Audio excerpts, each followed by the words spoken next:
بسم اللہ الرحمن الرحیم۔ آسٹریلیا کے جنگلات میں آگ بھڑکنے کا سبب اور ہمارے نبی صلی اللہ تعالی علیہ وسلم کا فرمان عالی شان۔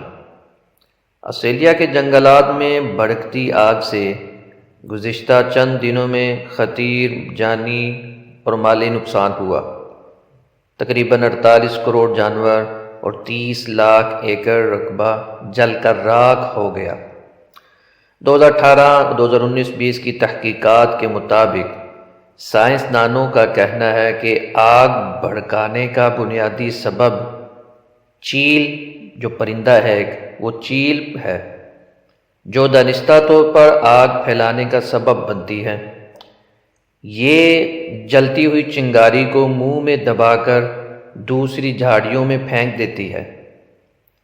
اس کی وجہ یہ ہے کہ چیل اپنی رویت میں حال ہونے والے تمام پودوں اور جھاڑیوں کو جلانے کی کوشش کرتی ہے تاکہ اس کے راستے میں کسی قسم کی رکاوٹ نہ آئے۔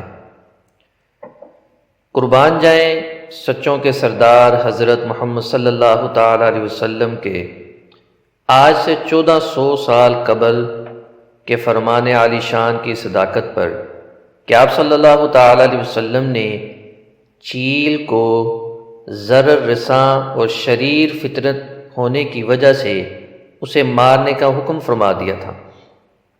آپ صلی اللہ تعالی علیہ وسلم کا ارشاد ہے، صحیح بخاری حدیث نمبر 3314، 5 موذی جانور ہیں جنہیں حدود حرم میں بھی مارا جا سکتا ہے۔ حرم کی حدود میں ان کو مارا جا سکتا ہے۔ تو جب حدود حرم میں ان کو مارا جا سکتا ہے تو مطلب یہ ہے کہ ان کو حدود حرم کے علاوہ ان کو اور بھی بہتر ہے کہ ان کو مار دیا جائے۔